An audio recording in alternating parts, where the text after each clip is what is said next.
I met a gypsy.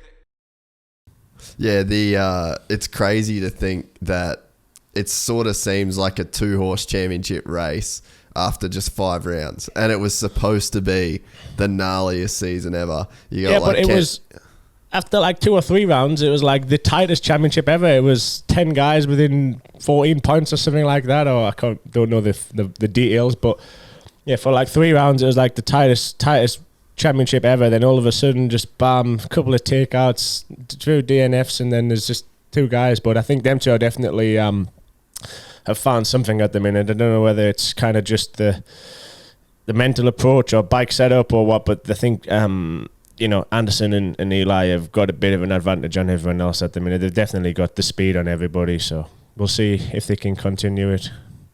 Yeah, well, I think that it's like the 2 dudes that have changed teams.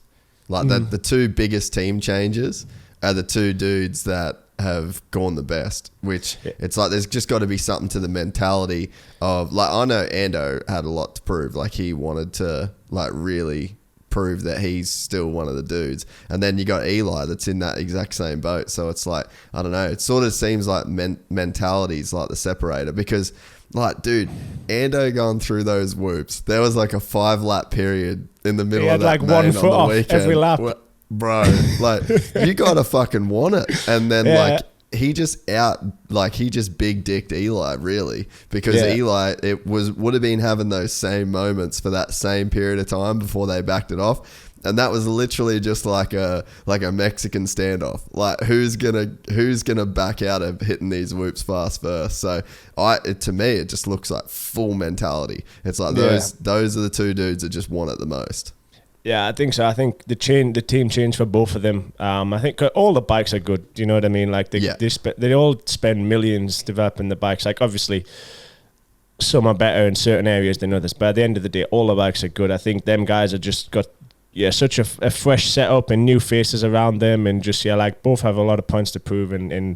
And like going back to yesterday's race, it was pretty sick. Like like 2 laps in a row, Anderson had like one foot off, and he's just not shutting off at all. I was just like, that is so sick. But I really do. I like Ray Anderson. When Anderson's on and his style is just like pretty loose, and he drags a leg a little bit in the corner, because he's like, now there's so much like hype and buzz around like Kenny and Chase's perfect style and feet up, and which is good. Like, don't get us wrong, like, I'm all for that as well. Like, there's nothing nicer than like keeping the feet on the pegs and standing up and sitting down at the last minute and just catching grip as you exit the corner. Like, that looks sick. But at the same time, when Anderson's like cutting through guys and he's just turning so tight, and then he's just dragging the foot all the way out the corner just because he's like hasn't had time to get the foot back on because he's just on the gas so early. Like, I'm a big fan of that. Like, I rate the looseness and just letting it hang out, and kind of just, Eli's the same as well. Like, when Eli gets really going, he starts to get a little bit ragged. That's when you know he's going, like, he's going for it, and just like,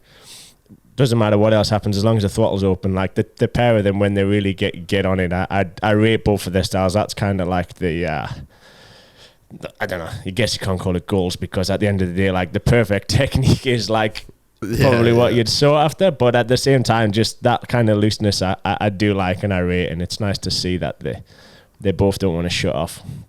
Dude, Eli's bike, now that he's got like the cable clutch going again too, like Eli's bike at Phoenix, when he was out front, you could just hear him just go, crack the throttle wide open, the clutch is all the way in, and he's just fucking feeding the clutch like the entire track.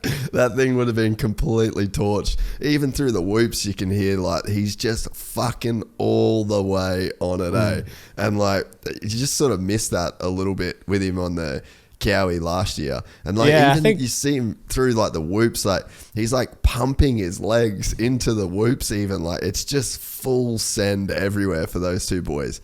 Yeah, I like also, you see like Anderson hit the triple or hit a big jump, and he's like he's like turning or just leaning so much, and his head's still like on like full extension of his neck, just because he's like got so much force going on out the corner, and he's like taking a breath, but obviously his head's already cranked over, so he's like mid-air, just like, right, and then lands and just goes again. It's so cool to see. Like, I would say them to kind of have quite a good bit of uniqueness to like when they're charging of the things they do, and obviously they both went at it pretty hard last night. It was cool to see.